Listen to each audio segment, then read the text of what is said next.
സൃഷ്ടി എന്നാൽ നാം തന്നെയാണ്, സംഹാരവും നാം തന്നെയാണ്. എന്നാൽ വിധി എഴുതിയ നിയമത്തിന് നാം ഒരിക്കലും അതീതനല്ല.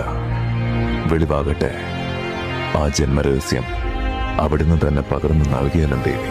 പാർവതി ദേവിക്ക് മുന്നിൽ ഭയത്തോടെ പരിഭ്രമിച്ചു നിൽക്കുന്ന കൂളിവാകിയെ വാത്സല്യത്തോടെ നോക്കിയ ശേഷം അവളോടായി ഭയപ്പെടേണ്ടതില്ല എന്ന് ദേവി അറിയിച്ചു.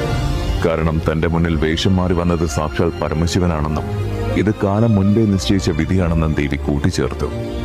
എന്നാൽ അപ്പോഴും കൂളിവാകയുടെ ഉള്ളിൽ തനിക്ക് മുന്നിൽ എന്തിനെ സാക്ഷാൽ മഹാദേവൻ ഇത്തരത്തിൽ വേഷം മാറി എത്തണമെന്ന് ചിന്തിച്ചു.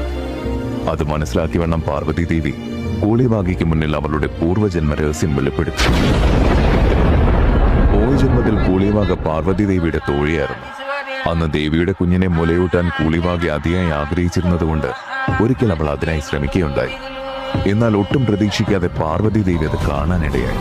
ആ കാഴ്ചയിൽ കോപം കൊണ്ട് ദേവി അവളെ ശപിക്കാൻ ഒരുങ്ങിയതും കൂളിവാക ദേവിയുടെ മുന്നിൽ കണ്ണുനീരോടെ മാപ്പപേക്ഷിച്ചു.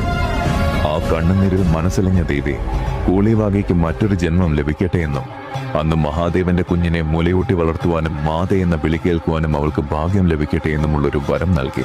കൂളിവാക അവളുടെ ജന്മരഹസ്യം അറിഞ്ഞിരിക്കുന്നു. പ്രപഞ്ചം വാഴുന്ന സാക്ഷാൽ വിഷ്ണുമായ സ്വാമിയുടെ ജനനമാണിനി. അതിനായി അല്പ കൂടി കാത്തിരിക്കേണ്ടതായുണ്ട്. വിഷ്ണുമായ സ്വാമിയുടെ ഉത്ഭവകഥയുടെ 5-ാം ഭാഗത്തിനായി